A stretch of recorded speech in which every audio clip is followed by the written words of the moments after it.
Bonjour, je m'appelle Pascale Bruguère, je suis psychologue clinicienne, psychothérapeute dans le service de médecine physique et réadaptation du professeur Pradadil à la Salpêtrière.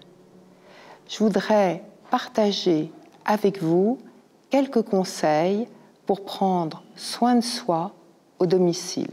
Nous traversons actuellement une période de confinement liée au Covid-19.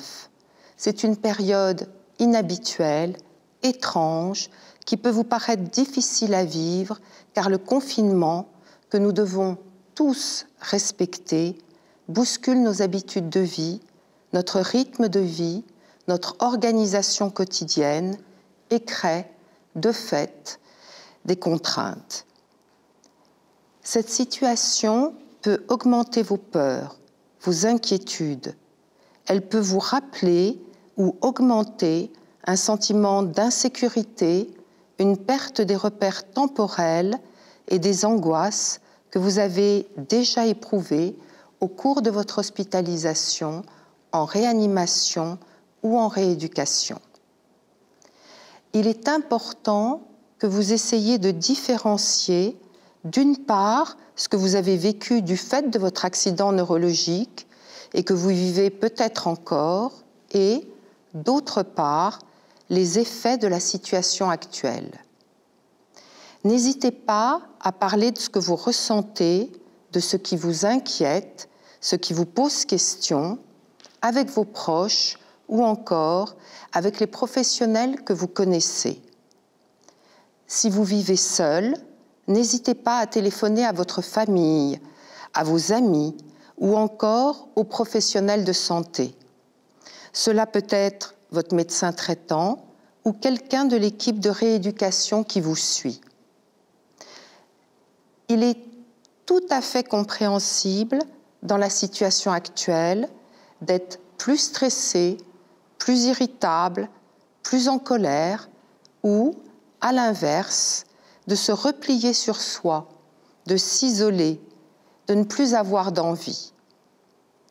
Vous pouvez également avoir du mal à dormir, perdre l'appétit ou, au contraire, avoir tendance à manger plus, trop, n'importe quoi, n'importe quand. N'hésitez pas, là encore, à en parler avec votre entourage et avec les professionnels que vous connaissez si vous sentez que vos émotions et votre comportement changent, car il faut éviter que ces difficultés durent ou s'aggravent. Ce confinement risque d'entraîner ou d'augmenter une perte des repères dans le temps. Continuez à faire la différence entre la nuit et le jour, entre les différents moments de la journée, entre les jours de la semaine et le week-end, entre les jours fériés et les autres jours. Et, si vous avez des enfants, entre les périodes scolaires et les vacances. Essayez de garder des horaires et des habitudes de vie proches de celles que vous aviez. Continuez à vous habiller différemment pour la nuit et pour le jour. Continuez, autant que possible, de vous coucher et de vous lever à heure fixe. Si vous en avez, prenez vos médicaments aux horaires habituels. Prenez vos repas dans les endroits où vous avez l'habitude de les prendre. Essayez de garder une alimentation équilibrée et limitez, si vous le pouvez, les aliments plaisir, que ce soit des aliments sucrés ou salés. Enfin, évitez de commencer ou d'augmenter votre consommation d'alcool ou de substances dangereuses pour votre santé. Vous pouvez, si vous le jugez nécessaire, mettre bien en évidence un calendrier et une montre ou une horloge pour vous aider à structurer le temps. Vous pouvez également, si vous en avez envie, tenir un journal de bord. Il vous permettra de noter ce que vous ressentez, vos questions, vos idées, de décrire ce que vous vivez et pourra vous aider à vous repérer dans le temps et à en garder la mémoire. Essayez de garder les activités dont vous avez l'habitude. Si vos habitudes sont difficiles à conserver, essayez d'établir, si nécessaire avec l'aide de vos proches ou de professionnels, de nouvelles activités. Vous pouvez alterner entre des activités centrées sur votre rééducation, exercices d'orthophonie, d'ergothérapie, de kinésithérapie, activités physiques adaptées, des activités qui vous permettent de tenir votre domicile, activités auxquelles toute la famille peut participer, et puis des activités de plaisir, écouter de la musique, effectuer une nouvelle recette de cuisine, lire, dessiner, chanter. Il ne s'agit bien entendu là que d'exemples, et vos activités plaisir dépendent de vos centres d'intérêt. Vous pouvez également, si vous en éprouvez le besoin, vous détendre grâce aux techniques de relaxation qui vous sont proposées. Vous pouvez différencier les activités que vous faites seul et les activités que vous faites avec les autres. Il est très important de prendre du bon temps avec vos proches et, si vous avez des enfants, de prendre du bon temps avec eux.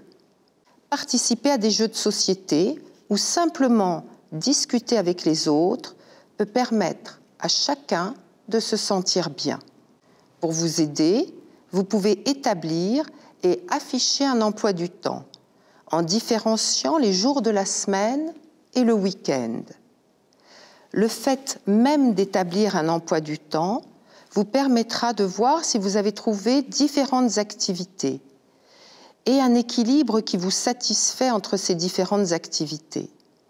Là encore, n'hésitez pas à vous faire aider. Si vous avez des enfants, vous pouvez avoir du mal à supporter le bruit et l'agitation, plus fréquents du fait du confinement. Il est très important de préserver des moments de calme où chacun peut être dans sa bulle sans être dérangé. Vous pouvez, si vous en éprouvez le besoin, faire appel à des parents de copains, à des voisins, à des amis pour vous aider. L'essentiel est de préserver la meilleure ambiance possible à la maison et le respect des besoins de chacun. Sortir de chez soi permet également de structurer sa journée et sa semaine. Et ce sont également des moments essentiels pour vous et vos proches. Vous pouvez prendre l'air en respectant bien entendu les gestes barrières qui sont, comme vous le savez, de se laver les mains avant de sortir et en rentrant chez soi, de rester à une distance d'au moins 1 mètre des autres, de saluer les personnes rencontrées sans leur serrer la main ni les embrasser. Les personnes handicapées bénéficient de moins de restrictions pour les sorties. Avec l'aide de vos proches, vous pouvez vous procurer une attestation de sortie spécifique. Munissez-vous également, lors de vos sorties, d'un document justifiant votre situation de handicap. Document MDPH, certificat médical ou encore carte mobilité inclusion. Essayez de limiter le temps consacré aux informations sur l'évolution du Covid. En effet, nous sommes actuellement envahis par tout un flot d'informations et cet afflux peut être difficile à gérer et angoissant, d'autant que certaines informations sont constamment répétées et que certains débats très spécialisés sont difficiles à suivre.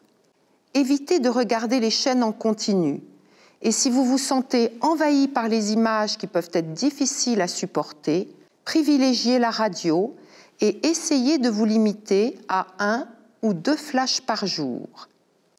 N'hésitez pas à échanger sur ce que vous entendez avec vos proches.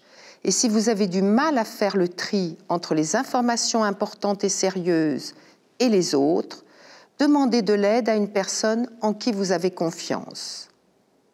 Vos enfants peuvent également vous poser des questions ou formuler des inquiétudes qui ne sont pas forcément les mêmes que les vôtres. Ce ne sont pas des bêtises. Ces questions peuvent vous surprendre, vous étonner, mais il est important d'écouter les questions de vos enfants et de réfléchir avec eux sans chercher à leur donner des leçons. Là encore, n'hésitez pas à demander de l'aide autour de vous pour répondre à vos enfants. Essayez également de limiter le temps consacré à Internet et aux réseaux sociaux. Les offres sur Internet sont actuellement nombreuses et les échanges sur les réseaux sociaux se multiplient.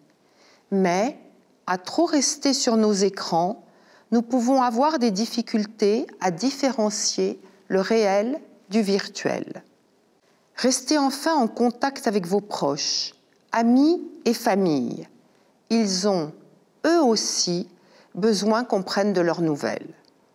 Comme vous le voyez sur cette diapositive, je vous propose une synthèse des conseils que nous avons évoqués. En partant de la petite bulle jaune qui se trouve tout en haut, à midi, il s'agit de partager nos ressentis, nos questions, nos idées, de prendre du bon temps, de limiter le temps passé sur les écrans et de limiter les informations concernant le Covid, de sortir de chez soi, de garder une bonne hygiène de vie, bien manger, bien dormir, de structurer ses journées en mettant en place des activités variées, de rester en contact avec ses proches et, bien entendu, de ne pas hésiter à faire appel aux professionnels de santé. Gardez enfin à l'esprit que cette période de confinement que nous traversons est nécessaire pour limiter l'épidémie liée au coronavirus et pour nous protéger. Vous découvrirez sûrement en vous des ressources que vous ne soupçonniez pas pour faire face à cette période. Cependant, vous aurez peut-être des difficultés à supporter le confinement ou à vous organiser. Si vous n'êtes pas suivi dans le service, que vous présentez une lésion cérébrale acquise ou que vous êtes le proche d'un patient, et si vous en éprouvez le besoin, le Centre ressources francilien du traumatisme crânien, le CRFTC, a mis en place une plateforme d'écoute et de soutien psychologique animée bénévolement par des psychologues, cliniciens et des psychanalystes. Vous pouvez les contacter. Je tiens ici à les remercier car c'est avec eux que ces conseils ont d'abord été élaborés. Prenez surtout bien soin de vous et de vos proches. À très bientôt.